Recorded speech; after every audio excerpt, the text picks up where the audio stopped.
નમસ્કાર દર્શક મિત્રો, હું છું મહેશ ઠાકોર અને આપ જોઈ રહ્યા છો the times of Mahisagar news. નજર કરીએ આજના મહત્વના સમાચાર પર. અરવલ્લી જિલ્લાના મોડાસા તાલુકાના ગ્રામ્ય વિસ્તારમાં કમોસમી વરસાદને કારણે ધાન્ય પાકોને નુકસાન.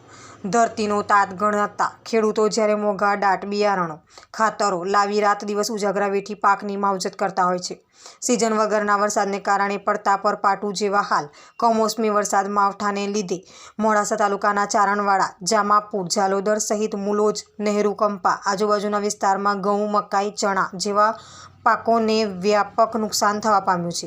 ત્યારે ચારણવાડા જામપુર ગામના ખેડૂતો દ્વારા માંગ કરવામાં વિનંતી આવી કે જિલ્લાનું વહીવટી તંત્ર તાત્કાલિક સર્વે કરી નુકસાન પામેલ ખેડૂતોને સરકાર દ્વારા સહાય ચૂકવવામાં આવે તેવી માંગ કરી છે. આપના વિસ્તારના પડે સમાચાર જોવા માટે અમારી channel the times of Mahisagar ન્યૂઝને લાઇક, શેર અને સબસ્ક્રાઇબ કરો.